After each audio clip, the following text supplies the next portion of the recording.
Permanent hair removal at Anos. Flat 25% off. Call 970-389919. Welcome to I dream media. So మహిళల్లో heart attack అంటే ఈ మధ్యకాలంలో ఈ కేసులు ఎక్కువగా నమోదవుతున్నాయి. మహిళల్లో హార్ట్ అటాక్ అనేది ఎక్కువగా చూస్తున్నామని చెప్తూ ఉన్నారు.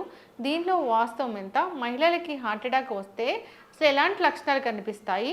సో ఎలా గుర్తించాలి? టెస్ట్లు అంటే ఏమున్నాయి? మహిళల్లో హార్ట్ అటాక్ రాకుండా ఎలాంటి జాగ్రత్తలు తీసుకోవాలి? పూర్తి వివరాలు తెలుసుకుందాం. మనతో పాటు ఉన్నారు ప్రముఖ ఇంటర్వెన్షనల్ కార్డియాలజిస్ట్ డాక్టర్ ముఖర్జీ గారు. డాక్టర్ గారు నమస్తే అండి. నమస్తే అండి. డాక్టర్ గారు, జనరల్గా హార్ట్ అటాక్ గురించి మాట్లాడుకుంటే మెన్లో మాట్లాడతాము, కానీ విమెన్లో అప్పుడప్పుడు అడపదడప కేసులు అనేది మనం మాట్లాడాము. అయితే ఇప్పుడు ఉమెన్లో కూడా ఎక్కువగా కేసులు నమోదవుతున్నాయి, హార్ట్ అటాక్ ఎక్కువగా వస్తుంది అంటున్నారు. నిజమేనా డాక్టర్ గారు? అంటే ఉమెన్ లోపల హార్ట్ అటాకే ఒక ప్రధానమైన కారణం మరణానికి. ఉమెన్లో కూడా మరణానికి ప్రధానమైన కారణం కార్డియోవాస్కులర్ డిసీజ్. కాకపోతే మెన్ కన్నా లేట్గా వస్తుంది విమెన్లో. అంటే మెన్కి 50 years అప్పుడు అలా వస్తే ఉమెన్కి 60 years అప్పుడు వస్తుంది. సో ఇప్పుడు ఏమవుతుందంటే స్లోగా ఆ అంతరం కూడా తగ్గిపోతుంది. ఉమెన్కి కూడా కొంచెం తొందరగా రావటం, ఉమెన్కి కూడా ఎక్కువ రావటం. మొన్న ఒక 31 year old లేడీకి హార్ట్ అటాక్ వస్తే స్టెంట్ చేయడం జరిగింది. అంటే తక్కువ వయసులో హార్ట్ అటాక్లు రావడం అనేది మేల్స్లో ఎక్కువ చూసేవాళ్ళం. ఈ మధ్య విమెన్లో కూడా ఎక్కువ అవుతా ఉంది, ఖచ్చితంగా పెరుగుతా ఉంది. ఎక్కడ తేడా వచ్చింది డాక్టర్ గారు? అంటే అన్నీ మనకు తెలిసిన విషయాలే, కొత్తగా వచ్చిన తేడాలు ఏమి లేవు. అంటే డయాబెటీస్ రేట్స్ పెరగడం అనేది లేడీస్లో ఒకటి ఇంపార్టెంట్గా మనం అర్థం చేసుకోవాలి. యూజువల్గా లేడీస్లో ఎట్లా ఉంటుందంటే ఆ హార్మోనల్ ప్రొటెక్షన్ ఉంటుంది. అంటే మెనోపాజ్ దాటిన తర్వాతనే యూజువల్గా హార్ట్ అటాక్లు వస్తాయి. కానీ మెనోపాజ్ ముందే ఆ రిస్క్ ఉండేది 2 రకాలుగా వస్తుంది. ఒకటి షుగరు, రెండోది స్మోకింగ్కి ఎక్స్పోజ్ అవటం. అంటే అది ప్యాసివ్ స్మోకింగ్ అయినా సరే, ఇంట్లో ఎవరన్నా ఎక్కువ సిగరెట్లు తాగుతూ ఉన్నారనుకోండి, అక్కడ ఉండే లేడీస్కి కొంత రిస్క్, వాళ్ళకి బెనిఫిట్ పోతుంది, హార్మోనల్ వల్ల వచ్చే బెనిఫిట్ పోతుంది. సో అందుకని డయాబెటీస్ ఉన్న వాళ్ళకి ఆ డయాబెటీస్ పెరిగిపోవడం వల్ల ఇప్పుడు మనకి ఎప్పుడైతే లైఫ్ స్టైల్ మారిపోయిందో, కొంచెం ఎక్సర్సైజ్ తక్కువ అయిపోవడం, ఇంట్లో ఉన్న గృహిణులకు కూడా ఇంతకుముందు వాళ్ళే అంట్లు తోముకోవడం, వాళ్ళే బట్టలు ఉతుక్కోవడం, వాళ్ళే అన్ని పనులు చేసుకోవటం ఉండేది. ఇప్పుడు సాధ్యమైనంత వరకు ఎవరు చేయట్లా. సో ఒక వాషింగ్ మిషన్ ఉంటుంది, ఒక ఫ్లోర్ క్లీనర్ ఉంటుంది, లేకపోతే ఒక మెయిడ్ ఉంటుంది. బట్ ఎవరికి పని అనేది ఎక్కువ లేదు, ఈజీ అవైలబిలిటీ ఆఫ్ ఫుడ్. ఇంతకుముందు ఏమైంది, లేడీస్కి కొంచెం లాస్ట్లో తినడం అట్లా ఉండేది. సాధ్యమైనంత వరకు వాళ్ళకి ఫుడ్ తక్కువ ఉండేది. ఇప్పుడు ఏమవుతుందంటే ఫుడ్ అబండెన్స్లో ఉంటుంది, మంచి విషయమే. కాకపోతే ఆ మంచి విషయంతో పాటుగా ఫుడ్ అబండెన్స్తో పాటుగా ఆ కార్బోహైడ్రేట్స్ అనేవి అధికంగా అయిపోవడం, శాచురేటెడ్ ఫ్యాట్స్ అధికంగా అయిపోవడం, వీటి వల్ల హార్ట్ అటాక్లు రావడం పెరుగుతుంది. సో ఓవరాల్గా మనకి లైఫ్ స్టైల్ మోడిఫికేషన్తో డయాబెటీస్ అనేది, మెటబాలిక్ సిండ్రోమ్ అనేది ఎక్కువ అయిపోవటం వల్ల, కొన్ని కల్చరల్ చేంజెస్ మన లివింగ్లో రావటం వల్ల, ఈ 2 కారణాలు ప్రధానంగా చూస్తాను నేను హార్ట్ అటాక్ ఉమెన్లో పెరగడానికి. అయితే ఉమెన్లో హార్ట్ అటాక్ చాలా సైలెంట్గా వస్తుంది అంటారు, అది ఏంటి డాక్టర్ గారు?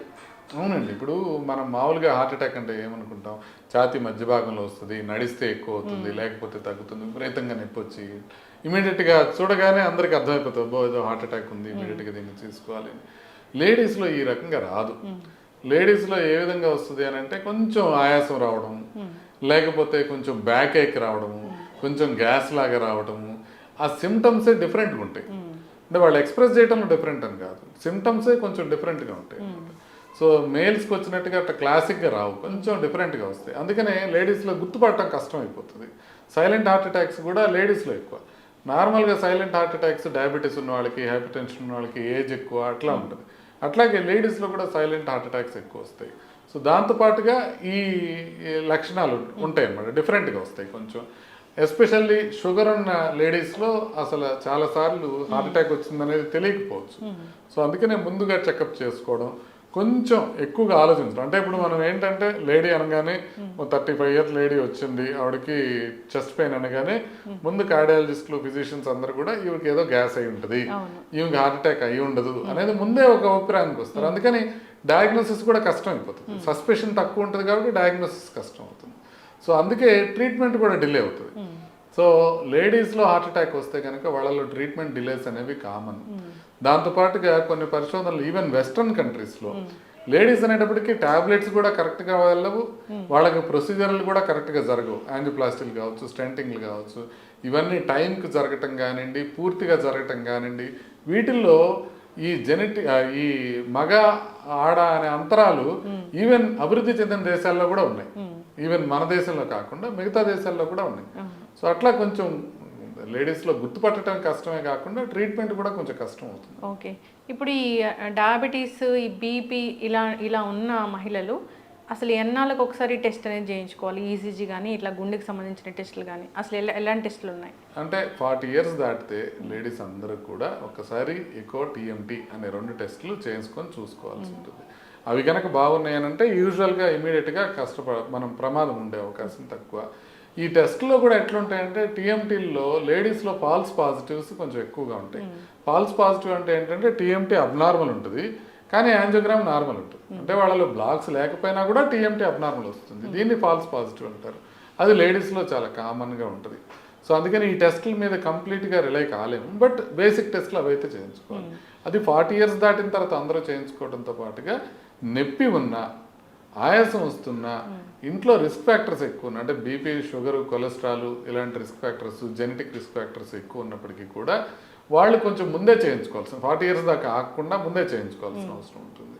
సో సిమ్టమ్స్ ఉన్నా, రిస్క్ ఫ్యాక్టర్స్ ఉన్నా, 40 years దాటినా ఈ 3 సందర్భాల్లోనూ లేడీస్ మెయిన్ ఈ 2 టెస్టులు ఎకోను టీఎంటీ 2 చూసుకుంటే సరిపోతుంది. ఓకే, అయితే ఇప్పుడు 30-35 years వాళ్ళకి హార్మోన్స్ అనేవి మమ్మల్ని ఏదైతే ప్రొటెక్ట్ చేస్తాయో అవి ప్రొటెక్ట్ చేయవా ఈ హార్ట్ అటాక్ నుంచి? అయితే అంటే ప్రొటెక్ట్ చేస్తాయి. అందుకే మెనోపాజ్ వరకు ఈ ఏజ్లో ఉన్న వాళ్ళకి హార్ట్ అటాక్లు తక్కువ వస్తాయి.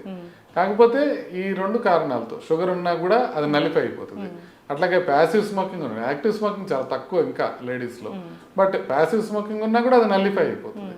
అట్లా కాకుండా కొన్ని వేరే ఫ్యాక్టర్స్ ఉన్నాయనుకోండి, వాళ్ళకి కొలెస్ట్రాల్ ఉండొచ్చు, బీపీ ఉండొచ్చు, ఒబెసిటీ ఉండొచ్చు, మానసిక ఒత్తిడి ఉండొచ్చు, ఇవన్నిటితో కూడా రిస్క్ పెరుగుతుంది. సో రిస్క్ ఫ్యాక్టర్స్ లేకపోతే సంగతి ఇది మనకి హార్మోనల్ ప్రొటెక్షన్. రిస్క్ ఫ్యాక్టర్స్ ఉన్నప్పుడు హార్మోనల్ ప్రొటెక్షన్ అంత బాగా పనిచేయదు. సో అందుకని వచ్చే అవకాశం ఉంటుంది. ఇప్పుడు ఈ కోవిడ్ వ్యాక్సిన్, కరోనా వచ్చింది, చాలా ట్రీట్మెంట్ తీసుకున్నారు, స్టెరాయిడ్స్ ఇచ్చారు అనేది వీళ్ళకి కూడా వర్తిస్తుందా? అందరికీ వర్తిస్తుంది, లేడీస్కి కూడా వర్తిస్తుంది. యాక్చువల్లీ లేడీస్లో కూడా మనకి ఈ కోవిడ్ తరహా లక్షణాలు కానివ్వండి, కోవిడ్లో ఎఫెక్ట్ అవ్వడం కానివ్వండి, ఎస్పెషల్లీ ఒబీస్ లేడీస్, లావుగా ఉండే వాళ్ళకి చాలా ఎక్కువగా వచ్చినాయి problems. So vaccine side effects కూడా, అంటే కోవిషీల్డ్ లాంటి వ్యాక్సిన్తో వచ్చే సైడ్ ఎఫెక్ట్స్, బ్లడ్ క్లాట్స్ అనేవి లేడీస్లో అధికంగా ఉన్నాయి. అది ఆల్మోస్ట్ వాళ్ళలో 60% ఉంటే 40% మేల్స్లో ఉన్నాయి. కాకపోతే ఇప్పుడు మనం చూస్తున్న సడన్ కార్డియక్ డెత్స్లో, అన్ని సడన్గా ఆకస్మిక మరణాలు ఏదైతే చూస్తున్నాం, వీటిలో ప్రిడామినెంట్గా మేల్సే ఉండటం వల్ల మనకేమర్థం అవుతుందంటే మేబీ వ్యాక్సిన్ వల్ల కాదేమో అని. ఎందుకంటే వ్యాక్సిన్ లేడీస్లో ఎక్కువ ప్రాబ్లమ్స్ క్రియేట్ చేసింది, మేల్స్లో తక్కువ ప్రాబ్లమ్స్ క్రియేట్ చేసింది. కానీ ఇప్పుడు వస్తున్నది స్టిల్ మేల్స్లోనే ఎక్కువ వస్తుంది. సో అందుకని ఇది వ్యాక్సిన్ వల్ల కాదేమో అనేది మనకు అర్థమవుతుంది. ఈ రీసెంట్గా మీరు ఒక ఆర్టికల్ రాశారు, అంటే డెలివరీ తర్వాత ఉమెన్ చాలా జాగ్రత్తలు తీసుకోవాలి, వాళ్ళల్లో కూడా హార్ట్ ఇష్యూస్ అనేవి వచ్చేది ఉందని. అది ఎట్లా డాక్టర్ గారు? అంటే లేడీస్కి మాత్రమే స్పెసిఫిక్ కొన్ని జబ్బులు ఉంటాయి. దాంట్లో ఇది ఒకటి కామన్ జబ్బు అనమాట. దాన్ని పెరిపార్టమ్ కార్డియోమయోపతి అంటారు. పెరిపార్టమ్ కార్డియోమయోపతి అంటే డెలివరీ అయ్యే 1 నెల ముందు కానీ, ఒక 3 నెలల తర్వాత కానీ సడన్గా గుండె వీక్ అయిపోతుంది. పోలియో వస్తే మజిల్ ఎట్లా వీక్ అయిపోతుందో గుండె కండరం అట్లా వీక్ అయిపోతుంది. ఎవరిలో వస్తుందో ఎవరిలో రాదనేది జెనెటిక్ ఇన్ఫ్లుయెన్స్ మీద ఆధారపడి ఉంటుంది, మనం కంప్లీట్గా చెప్పలేము. సో అలా వస్తే కనుక ఇమీడియట్గా వాళ్ళకి ఆయాసం రావటము, పడుకుంటే ఆయాసం ఎక్కువైపోవడం, దగ్గు రావటము, కాళ్ళు వాపులు రావడం, ఇట్లాంటి సమస్యలు వస్తాయి. అలాంటివి వచ్చినప్పుడు ఒక్కసారి ఎకోకార్డియోగ్రామ్ చేసి చూసుకుంటే ఒకవేళ పంపింగ్ వీక్గా ఉంటే ప్రెగ్నెన్సీ వల్ల వచ్చిన ప్రాబ్లం కింద మనం దాన్ని భావించాలి. దాన్ని పెరిపార్టమ్ కార్డియోమయోపతి అంటారు. అలా ఉంటే కనుక దానికి ట్రీట్మెంట్ తీసుకుంటే చాలా మంది రికవర్ అయిపోతారు.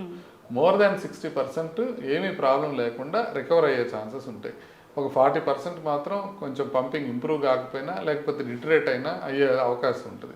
సో దాన్ని ఈజీగా తీసుకోకూడదు. ఒకసారి కనుక ప్రెగ్నెన్సీలో ఆ సమస్య వస్తే తర్వాత మళ్ళీ ప్రెగ్నెంట్ అయితే రికవర్ అయిపోయినా కూడా మళ్ళీ అదే వచ్చే అవకాశం ఉంటుంది. అందుకనే ఒకసారి ప్రెగ్నెన్సీలో పెరిపార్టమ్ కార్డియోమయోపతి వస్తే ఇక మళ్ళీ 2వ ప్రెగ్నెన్సీకి వెళ్ళొద్దు అని చెప్తా ఉన్నట్టు, వాళ్ళు రికవర్ అయినా కూడా.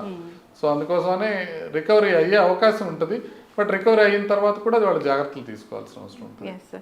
సో డాక్టర్ గారు, ఉమెన్లో హార్ట్ అటాక్, హార్ట్ ఇష్యూస్ గురించి మాట్లాడుతున్నాం కాబట్టి ఒక 40 నుంచి మనం ఈ టెస్ట్లు అనేవి హార్ట్కి సంబంధించి చేయించుకుంటే మంచిదా?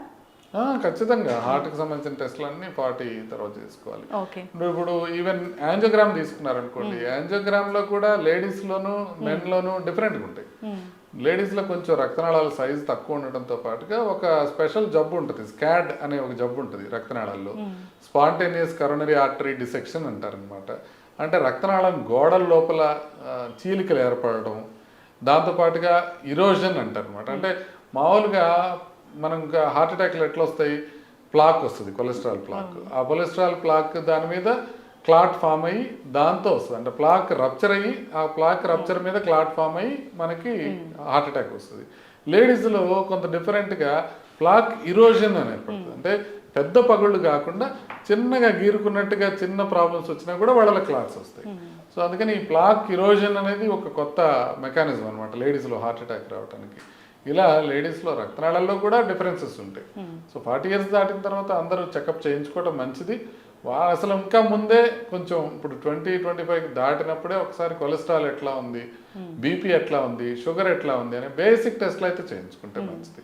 అంటే ఇప్పుడు మనం చెక్ చేస్తే కానీ బీపీ ఎంత ఉందో తెలియదు, చెక్ చేస్తే కానీ కొలెస్ట్రాల్ ఎంత ఉందో తెలియదు. చాలా మందికి షుగర్ కూడా సైలెంట్గానే ఉంటుంది. సో అందుకని అవి కూడా మనం చెక్ చేసుకొని చూసుకుంటే, ఒకటి మనం ఏదైనా ప్రాబ్లం వస్తే ముందే గుర్తుపట్టచ్చు, రెండోది ఏదైనా బార్డర్ లైన్ ఉంటే మనం అప్పటికే లైఫ్ స్టైల్ మార్పుతో దాన్ని కంట్రోల్ చేసుకోవచ్చు. ఇప్పుడు ఫర్ ఎగ్జాంపుల్ ప్రీ డయాబెటీస్ ఉందనుకోండి, ఇమీడియట్గా బరువు తగ్గి ఎక్సర్సైజ్ ఎక్కువ చేసి మనం దాన్ని కంట్రోల్ చేసుకోవచ్చు, అది డయాబెటీస్కి వెళ్ళకుండా. అదేవిధంగా ఈ ఫస్ట్ ప్రీ హైపర్ టెన్షన్ ఉందనుకోండి, బీపీని కూడా మనం ఎర్లీ స్టేజ్లోనే గుర్తించి మనం దాన్ని తగ్గించుకోవచ్చు. బీపీ అసలు ఎంత ఉంటే హార్ట్ మీద ప్రభావం చూపిస్తుంది? అసలు నార్మల్ ఇంటి దగ్గర 130/80 కన్నా తక్కువ ఉండటం నార్మల్. 130/80 కన్నా ఇంటి దగ్గర ఎక్కువ ఉన్నా, 140/90 డాక్టర్ దగ్గరికి వెళ్ళినప్పుడు ఉన్నా అది మనకి హార్ట్ పైన ఎఫెక్ట్ కలిగిస్తుంది. అంటే హార్ట్ అటాక్ వచ్చే అవకాశాన్ని అది 24% పెంచుతుంది. స్ట్రోక్ వచ్చే అవకాశం, పక్షవాతం వచ్చే అవకాశాన్ని 42% పెంచుతుంది అది. అందుకే మనం బీపీ ఉందంటే ఖచ్చితంగా దాన్ని ట్రీట్ చేసుకోవాల్సిన అవసరం ఉంది. ఉమెన్కి కూడా అదే, ఉమెన్కి కూడా అంతే ఉంటుంది, సేమ్ లెవెల్స్, మనకి బీపీ లెవెల్స్ సేమ్గా ఉంటాయి. ఓకే. అంటే ఎప్పుడైనా 130 ఉండి లేదా 120 ఉండి ఈ డయాస్టాలిక్ అనేది 90 ఉంటే అది అబ్నార్మలే, 80 కన్నా తక్కువ ఉండాలి. సో ఎప్పుడు చిన్న వయసులో ఏంటంటే సిస్టాలిక్ అనేది నార్మల్ ఉండి డయాస్టాలిక్ ఎక్కువ ఉంటుంది, అది కామన్. 130/90 అనేది కామన్, బట్ అది అబ్నార్మల్. సో ఏజ్ పెరిగే కొద్ది ఇప్పుడు 70 years వచ్చినాయి అనుకోండి, అప్పుడు ఎంత ఉంటుందంటే 150/60 అట్లా ఉంటుంది. అంటే అది సిస్టాలిక్ ఎక్కువ ఉంటుంది, డయాస్టాలిక్ తక్కువ ఉంటుంది. వాళ్ళకి ట్రీట్ చేయడం ఇంకొక ప్రాబ్లం, ఎందుకంటే వాళ్ళకి సిస్టాలిక్ ట్రీట్ చేద్దామని ట్రై చేస్తే డయాస్టాలిక్ పడిపోతూ ఉంటుంది. సో అందుకని ఆ జాగ్రత్తలు తీసుకొని డయాస్టాలిక్ పడిపోకుండా వాళ్ళకి ట్రీట్ చేయాలి. ఓకే. అయితే డాక్టర్ గారు, ఈ కార్డియాక్ అరెస్ట్ అని చెప్తారు కదా, హార్ట్ అటాక్ వేరు కార్డియాక్ అరెస్ట్ వేరు కదా, అయితే కార్డియాక్ అరెస్ట్ కూడా ఉంటుందా ఉమెన్లో? కార్డియాక్ అరెస్ట్ కదా సార్, ఉమెన్లో కూడా ప్రధానంగా చనిపోయే అవకాశం కార్డియాక్ అరెస్ట్. అంటే సడన్ గా ఒక 6 minutes ముందంతా మంచిగా ఉంటారు, అప్పటికప్పుడు హార్ట్ ఆగిపోవడం అట్లా జరుగుతుందా? హార్ట్ అటాక్ వచ్చిన మొదటి గంటలో చనిపోయే అవకాశం చాలా ఎక్కువ ఉంటుంది. మొదటి గంటలో అంటే హార్ట్ అటాక్ వచ్చిన తర్వాత మనం హాస్పిటల్కి వెళ్ళే లోపల చనిపోయే వాళ్ళు చాలా ఎక్కువ మంది ఉంటారు. సో అందుకోసమని హార్ట్ అటాక్ వచ్చినప్పుడు కార్డియాక్ అరెస్ట్ వచ్చే లోపల ముందు హాస్పిటల్కి చేరుకోవాలి. అందుకే హార్ట్ అటాక్ సివియర్ పెయిన్ ఏదైనా వస్తే ఇమ్మీడియట్గా హాస్పిటల్కి రీచ్ అవ్వడం అనేది చాలా ఇంపార్టెంట్. ఓకే. అసలు ఉమెన్కి హార్ట్ ఇష్యూసే రాకూడదు అంటే జాగ్రత్తలు ఏముంటాయి? మెన్ ఏ విధమైన జాగ్రత్తలు తీసుకోవాలో ఉమెన్ కూడా అదే జాగ్రత్తలు తీసుకోవాలి. అంటే ఆహారం విషయంలో జాగ్రత్తలు తీసుకోవటం, బరువు జాగ్రత్తగా మెయింటైన్ చేసుకోవటం, వ్యాయామం రెగ్యులర్గా చేసుకోవటం, మనం మానసిక ఒత్తిడి తగ్గించుకోవటం, నిద్ర సరిగ్గా పోవటం, ఇవి ఏదైతే మగవాళ్ళలో ఉపయోగపడతాయో అదే లేడీస్లో కూడా ఉపయోగపడతాయి. సో కాకపోతే ఓన్లీ అడ్వాంటేజ్ ఏంటంటే ఇప్పుడు దాకా లేడీస్కి వ్యసనాలు చాలా తక్కువ, ఇండియాలో వ్యసనాలు తక్కువ ఉంటాయి లేడీస్కి. దానికి తోడు కొంత కష్టపడి పని చేస్తారు మెన్ కన్నా కూడా. ఇప్పుడంతా అదే మనం అనుకున్నట్టుగా తగ్గిపోతూ ఉంది. సో అందువల్ల కొంత సహజ సిద్ధమైన అడ్వాంటేజెస్, హార్మోనల్ అడ్వాంటేజ్ కాకుండా ఈ అడ్వాంటేజెస్ కూడా ఉంటాయి. ఇప్పుడు కొత్తగా విమెన్ వేపింగ్ చేయడం మొదలుపెట్టారో, స్మోకింగ్ చేయడం మొదలుపెట్టారో, ఆల్కహాల్ అనేది ఎప్పుడైతే ఆ అప్పర్ సోషియో ఎకనామిక్ గ్రూప్స్లో కామన్ అయిపోతుందో లేడీస్లో, అప్పుడు మనకి అడ్వాంటేజెస్ అన్నీ పోయే అవకాశం ఉంటుంది. ఓకే. అయితే సిటీ కరోనరీ యాంజియో అని ఆ మధ్య ఎక్కువగా విన్నాము. అది ఒకసారి చేయించుకుంటే 3 ఏళ్ల వరకు భయం లేకుండా ఉంటుందా డాక్టర్ గారు? సిటీ కరోనరీ యాంజియోగ్రామ్ నార్మల్ ఉంటే 5 ఏళ్ల వరకు యూజువల్గా పెద్ద పట్టించుకోవాల్సిన అవసరం ఉంటుంది. సో యూజువల్గా సిటీ కరోనరీ యాంజియోగ్రామ్ నార్మల్ ఉంటే ఈ ప్రాబ్లం వచ్చే అవకాశం తక్కువ. కాకపోతే అట్లనే సిటీ కరోనరీ యాంజియోగ్రామ్లో కాంట్రాస్ట్తో పాటు రేడియేషన్ కూడా ఉంటుంది. సో అందుకని రెగ్యులర్గా అవసరం లేదు, భయపడి చేసుకోవాల్సిన అవసరం లేదు. ప్రెగ్నెన్సీలో చేయకూడదు, సిటీ అనేది చాలా డేంజరస్. సో అందుకోసమని మనం చాలా జాగ్రత్తగా చూసుకొని ఒకవేళ అవసరం అని అనుకుంటే చేసుకోవచ్చు సిటీ కరోనరీ యాంజియోగ్రామ్. ఎస్, చక్కటి ఇన్ఫర్మేషన్ డాక్టర్ గారు. ఉమెన్ తన హెల్త్ గురించి తాను ఆలోచించుకోవాలి. సో ఎప్పుడైనా ఉమెన్ ఎలా ఉంటారంటే ఇంట్లో అందరి హెల్త్ గురించి ఆలోచిస్తారు కానీ తను ఒక టెస్ట్ చేయించుకోవాలన్నా చేయించుకోరు. సో ఫోకస్ పెట్టాలి హెల్త్ మీద. ఖచ్చితంగా తను కూడా హాస్పిటల్ వెళ్ళాలి, టెస్టులు చేయించుకోవాలి. డాక్టర్ని సంప్రదిస్తే తెలుస్తుంది అసలు అవసరమా లేదా అనేది. ఇప్పుడు దాకా లేడీస్ ఎట్లుంటుందంటే మనకు బ్రెస్ట్ క్యాన్సర్ ఉందా లేదా, లేకపోతే ప్యాప్ స్మియర్ చేయించుకున్నావా లేదా, దీని మీద కాన్సన్ట్రేషన్ ఉంటుంది కానీ హార్ట్ చెకప్ చేయించుకున్నావా లేదా అనే కాన్సన్ట్రేషన్ ఉండదు. ఇప్పటి నుంచి అది కూడా జాగ్రత్తలు తీసుకుంటే బాగుంటుంది.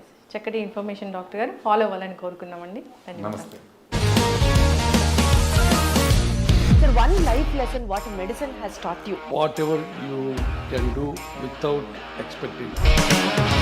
బట్ ఐ రియలీ బిలీవ్ మన పాజిటివ్ యాటిట్యూడ్ ఉంటేనే మనం ఏదైనా సాధించగలం. గట్ ని మనం కరెక్ట్ గా డీల్ చేసినట్లయితే అది మనకి పాజిటివ్ హార్మోన్స్ ని రిలీజ్ చేస్తుంది. షుగర్ వచ్చిన వాళ్ళ పరిస్థితి ఏంటి? పొట్ట దగ్గర పెరిగితే దాన్ని ఆండ్రాయిడ్ అంటారు, ఆండ్రాయిడ్ ఫోన్ కదా. అసలు థాట్స్ ఎందుకు వస్తాయి? బ్రెయిన్ డెడ్ అంటే దానికి ప్రపంచం అంతా కూడా కొన్ని నిర్దిష్టమైనటువంటి లక్షణాలు ఉంటాయి. మానసికంగా ధైర్యంగా ఉంటే క్యాన్సర్ జయించవచ్చు. You are a doctor for a cause sir, అంతే. వాళ్ళకి వచ్చిన ఆదాయం కాకుండా ఫ్రీ సర్వీస్ ఎంతమందికో చేస్తుంది. And don't forget to subscribe to iDream. And for more videos, Please subscribe to iDream. Please subscribe to iDream. Please subscribe iDream. And please subscribe to iDream.